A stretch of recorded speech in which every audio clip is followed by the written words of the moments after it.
Hello everyone. तो अब हम लोग देखने वाले हैं क्लास 12th एनसीईआरटी और यूपी बोर्ड में लागू जो किताब है आपकी इंग्लिश फ्लेमिंगो, जिसे प्रोज भी हम लोग कह रहे हैं। पहले चैप्टर का नाम है द लास्ट लेसन।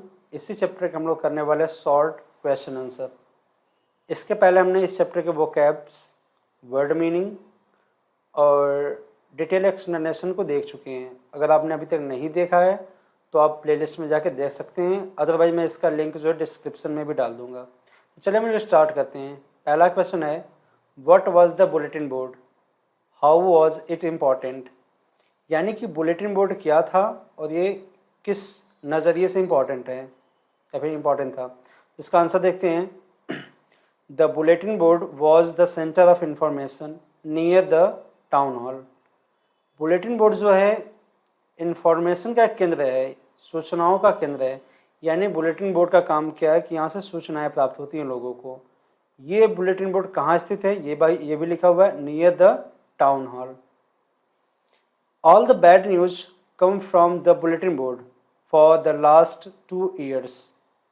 पिछले 2 सालों से जितने भी बैड न्यूज आए हैं वो सब के सब कहाँ से आए हैं, इसी बुलेटिन बोर्ड से आए हैं। अब वो बैड न्यूज़ क्या थे, जैसे लिखा हुआ है कि as the lost battles, the draft, the orders of the commanding officer, so it was important. यानी कि जितने भी युद्ध फ्रांस ने हारा, या फिर ड्राफ्ट कह सकते हो कि ड्राफ्ट हम कह सकते हैं जब आर्मी में ज्वाइनिंग के लिए कोई सूचना दी जाती है, वो भी न्यूज़ यहीं से आई। भाई युद्ध तो चल ही रहा था, तो उस युद्ध में हो सकता है लोगों को मतलब सेना की कमी जब हो गई होगी तो उस समय होता है ना कि जिसको भी भर्ती होना हो भर्ती हो सकता है अपने देश की सेवा के लिए। और दूसरी कहानी, जो कमांडिंग ऑफिसर, सेना के जो प्रमुख होते हैं, उन्होंने अगर कोई आदेश दिया होगा तो वो भी यहीं से मिले, कहाँ से, बुलेटिन बोर्ड से। इस वजह से ये काफ़ी इम्पॉर्टेंट है, क्या, बुलेटिन बोर्ड। एक बार मैं फिर से बता दे रहा हूँ बुलेटिन बोर्ड का काम क्या है। बुलेटिन बोर्ड जो है इंफॉर्मेशन का एक केंद्र है जो टाउन हॉल के पास स्थित है। पिछले लास्ट 2 सालों से जितने भी बैड न्यूज़ आए वो सब के सब कहाँ से हैं, बुलेटिन बोर्ड से ही हैं।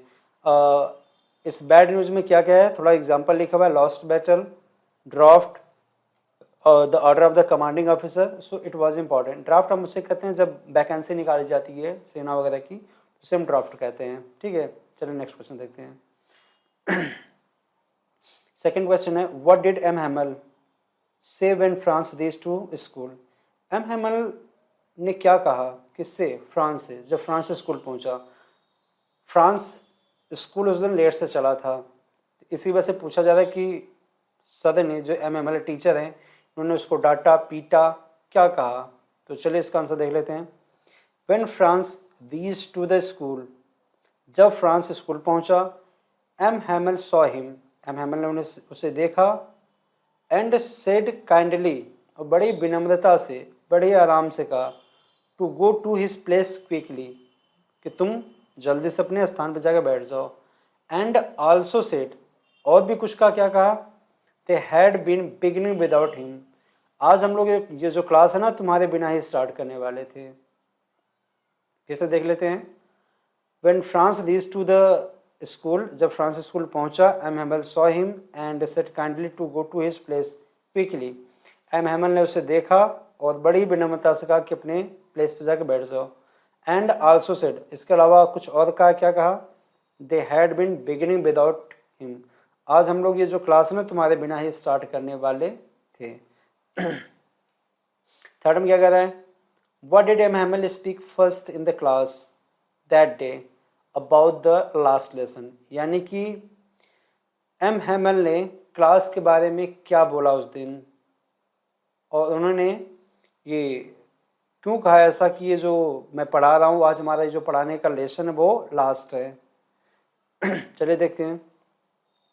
M Hamel spoke first in the class, M Hamel ने सबसे पहले अपनी क्लास में क्या बोला, that it was the last lesson, आज मेरा ये लास्ट लेसन है, which he would give them, जो मैं आज तुम लोग को देने जा रहा हूँ यानी पढ़ाने जा रहा हूँ। The order has come from Berlin, क्योंकि ऑर्डर आ चुका है कहाँ से, बर्लिन से। बर्लिन क्या है, जर्मन की आई थिंक राजधानी है। क्या आदेश आया है?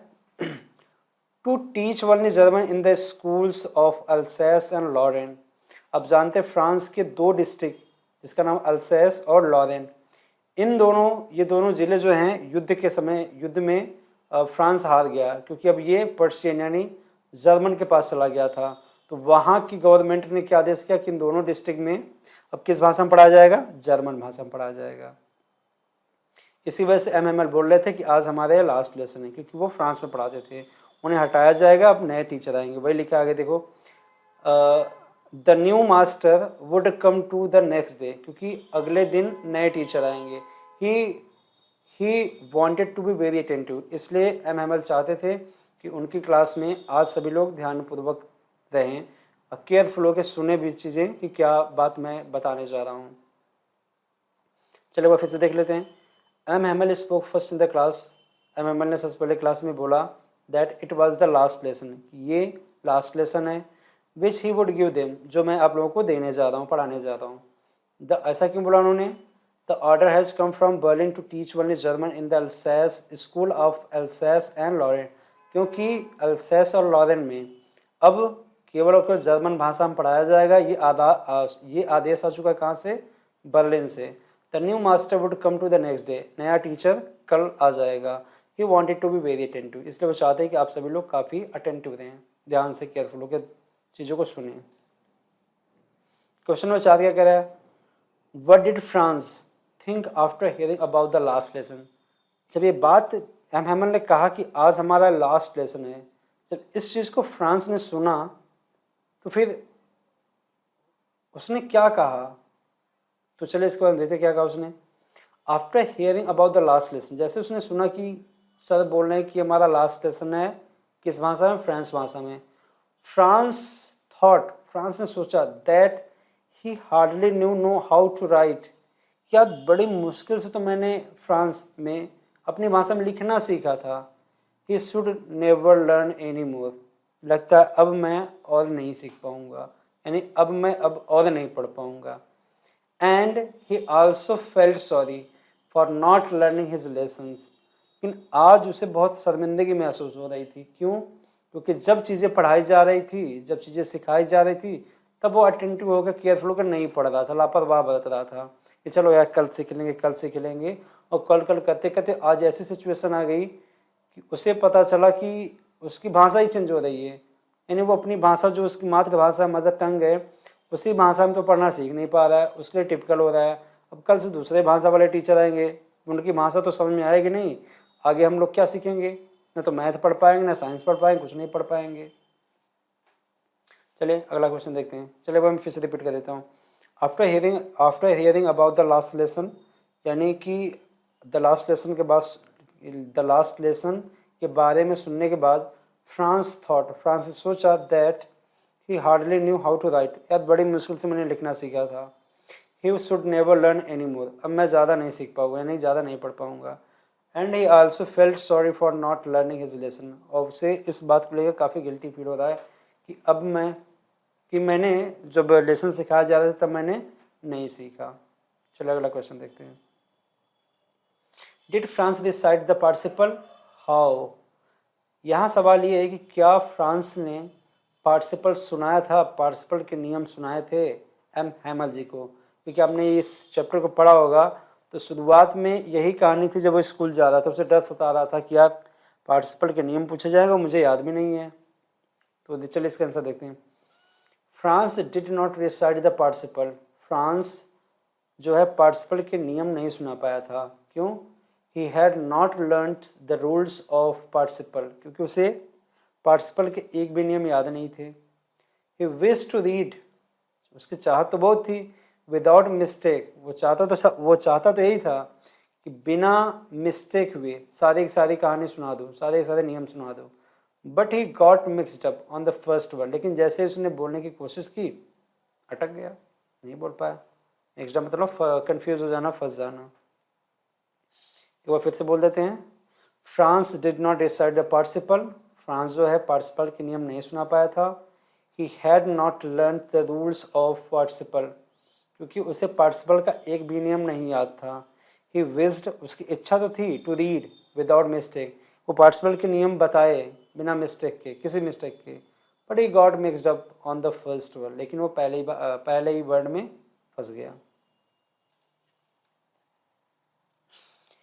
Question number 6, whom did M. Hamel blame for the ignorance in studies? Why? M. Hamel किसको ब्लेम कर रहे थे इग्नोरेंस करने के लिए, यानी कि पढ़ाई नहीं कर पा रहा था कौन? फ्रांस।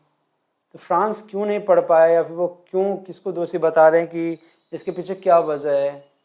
और फ्रांस नहीं, फ्रांस के जैसे काफ़ी बच्चे थे जो नहीं सीख पा रहे थे कोई भी चीज़, तो उसको लेकर एम हेमल का कुछ कहना है कि वो ब्लेम दे रहे थे किसी को कि किनकी वजह से वो नहीं सीख पाया। चलो देखते हैं कौन दोषी है। Firstly for the ignorance in studies M Hamel blame their parents. सबसे पहले स्टडी को लेकर इग्नोरेंस थे कौन? उसके पेरेंट्स। एम हेमल ने ब्लेम किया कि उसके घर वाले, उसके मम्मी पापा ही नहीं चाहते थे कि वो ज़्यादा पढ़े लिखे। कौन? फ्रांस। क्यों? Who preferred them to work on a farm और एट द मील्स, क्योंकि वो लोग पढ़ाई के बजाय काम पे भेजना ज़्यादा अच्छा समझते थे। कभी उसे फॉर्म पे भेज देते थे और कभी मील पे। क्यों? क्योंकि वो चाहते थे कि यार पढ़ लिख के क्या करेगा, कंपनियों में जाए, कहीं मेल उस पर जाए, काम वाम करे, थोड़ा पैसा मिलेगा तो घर की हेल्प हो जाएगी। लेकिन आगे तो क्या करें, एम हेमल खुद को भी दोषी मान रहे हैं। And then he blamed himself too, उन्होंने खुद को भी दोषी कहा कि यार तुम पढ़ नहीं पाए ना, उसके दोषी हम भी है। क्यों? फॉर गिविंग देम हॉलीडेज, क्योंकि एम हेमल की कभी इच्छा होगी नहीं मुझे आज जाना है कहीं घूमने या फिशिंग करने जाना है, तो अपने शौक के चक्कर में स्कूल की क्लास बंद कर देते थे, छुट्टी कर देते थे। तो खुद बता रहे हैं कि यार देखो लापरवाह पहले तुम तो खुद हो, ऊपर से उसके मम्मी पापा, और खुद को ब्लेम कर रहे हैं कि हम फ्रांस वासियों का यही प्रॉब्लम्स है, और इस वजह से वो पढ़ नहीं पाया था। कौन? फ्रांस। क्वेश्चन 7 क्या कह रहा है? What did M. Hamel say about the language and its importance? M. Hamel ने अपनी लैंग्वेज, फ्रांस की लैंग्वेज के बारे में क्या कहा और ये कैसे इम्पोर्टेंट है? तो चलिए देखते हैं। M. Hamel said, M. Hamel क्या कहते हैं? Language is very importance for one's country, कोई भी भाषा अपने देश के लिए बहुत ही इम्पोर्टेंट होती है। And about its importance he said, और इसकी इम्पोर्टेंस के बारे में और क्या कहा उन्होंने? When a people are enslaved, जब लोग गुलाम हो जाते हैं, यानी किसी कंट्री के लोग जब गुलाम हो जाते हैं, तो as long as they hold fast to their language, वो कहना चाहते हैं जब तक वहाँ के लोगों को, यानी जो लोग गुलाम हुए उन लोगों के हाथ में उनकी लैंग्वेज होती है, तो समझ लो इट इज़ एज इफ, तो मान लो they had the key to their prison, यानी जो लोग गुलाम हुए हैं अगर वो उनकी अपनी लैंग्वेज जो पकड़ है, तो समझ लो जैसे जेल में कोई कैदी बंद हो और उस कैदी के पास उस जेल की चाबी हो। इसलिए वो लोग बता रहे हैं कि ये इंपॉर्टेंस लैंग्वेज की। बस फिर देख लेते हैं। एम एम एल ने क्या कहा? Language is very importance for one's country, किसी भी देश की उसकी भाषा बहुत इंपॉर्टेंट होती है। And about its importance he said, और इसके इम्पोर्टेंस क्या है?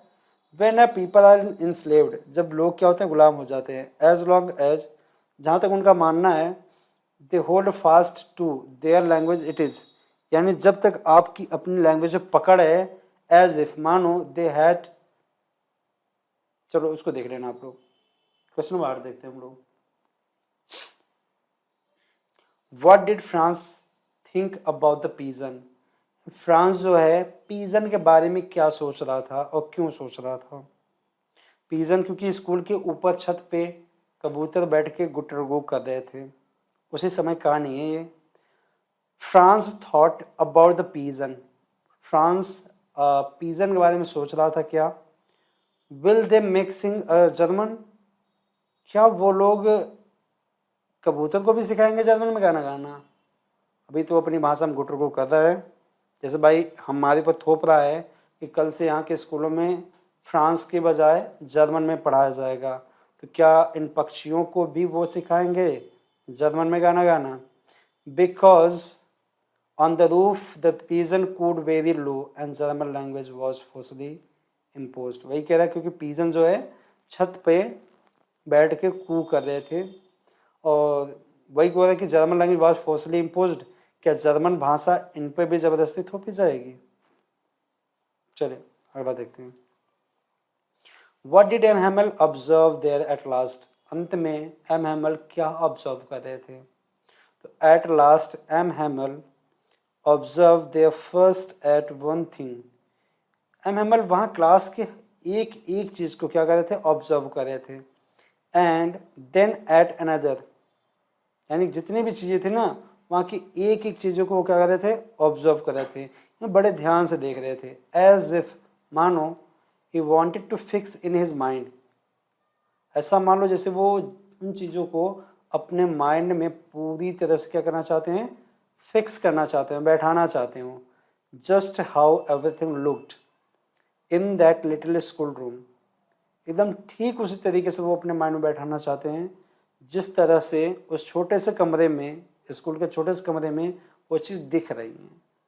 होता है कभी कभी जब आप कहीं जाने लगते हैं ना तो आपको यादें, कभी जिन चीज़ों को आप हमेशा ध्यान से, किसी चीज़ को हमेशा ध्यान नहीं देते, फिर केयर नहीं करते ना, जब अलग होने लगते ना तो वो चीज़ों को आपको केयर करते हो, याद करते हो चीज़ों को। ये लास्ट क्वेश्चन है। What happened when church clock struck 12? क्या हुआ जब 12 बजे चर्च की घंटी बजी?